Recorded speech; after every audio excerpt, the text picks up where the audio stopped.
Hello again, it's Lock Noob, and I've got something which is really cool to show you today. For those of you who know your lock history, you might already recognise what these are. For those of you who play a lot of fantasy computer games, then you might also know what these are. Yes, these are actual skeleton keys.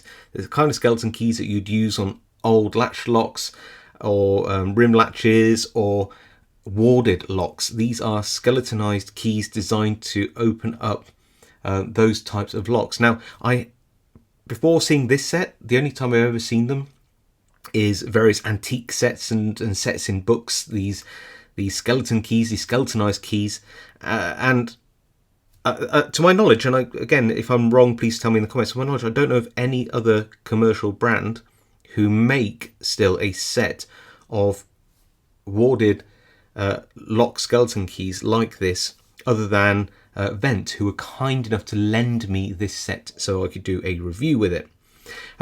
So first things first, clearly these are designed for the professional who comes across a lot of rim latches, latch locks and other warded locks, which are very common all the way around Europe, who still uses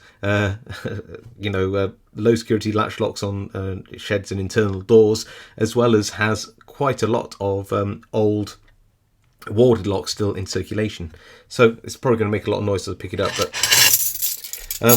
I have to say I just really like the look of these, having only seen them, like I said, sets like this for sale as antiques. It's so cool to see a modern set. Like I said, I don't know if there are any more like it being sold by any other manufacturer, but I don't know of any, and they're really cool. So when would you use them? Well, let's first of all look at a modern lock, and this is a rim latch lock designed for a shed, and really on the inside of these is nothing special.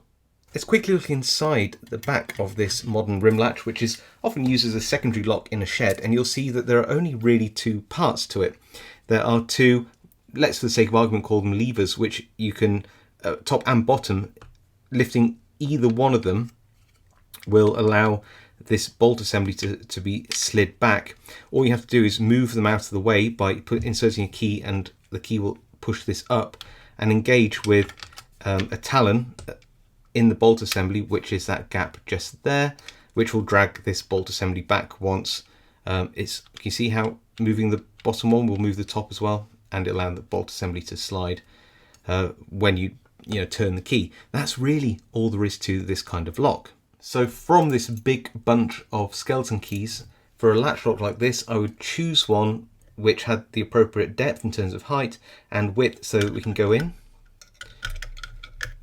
support it with a thumb, and then try to push the latch aside, grab the talon, and drag the whole bolt assembly across, and we have an open, as you can see. And of course, yes, you can do that in reverse quite easily too, so you can lock and unlock these locks. If you look at the skeleton key that I just used, or at least one like it, you'll see it's straight, but if you look at some of the other profiles, you'll see that they are zigzagged or waved and maybe even curved in one or the other direction. And that's because whilst that rim latch lock that I showed you before had a straight keyway, some have curved or zigzagged or waved keyways, again just to try to stop the lock picker from opening the locks. So what happens when you find an old warded lock like this, the ones with these awesome old keys?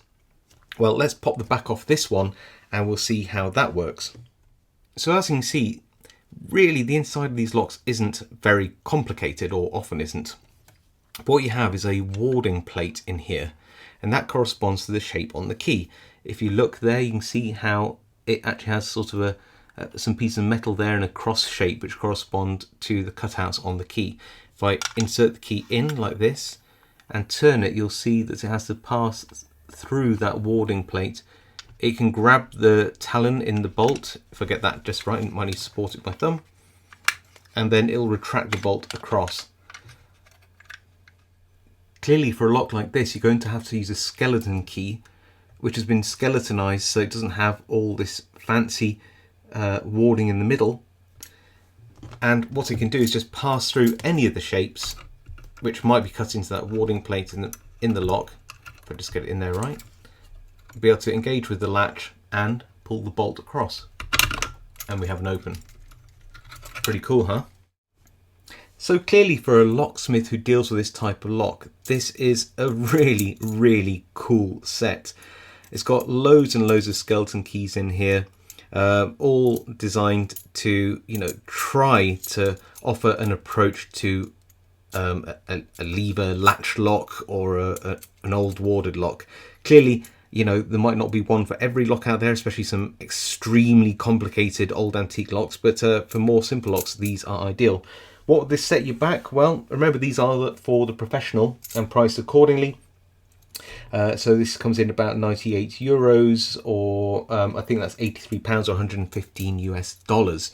So certainly not a super cheap set, but clearly these aren't going to be sold in huge numbers and are specific to some locksmith needs, I would say. But what do you think of them? I reckon they're really, really cool. If you were into like LARPing or cosplay, these might actually form a really cool set to have on the belt of a thief character or something like that. That's just something that pops into my head. Anyway, pretty cool, huh? Let me know what you think of them. If you like this video, leave a like. If you have a comment, leave a comment below. Let me know what you think. I'll read them all, reply to as many as I can. And if you haven't subscribed to my channel, I'd really appreciate it if you did, because it really, really helps me out. Awesome. I'll see you all next time.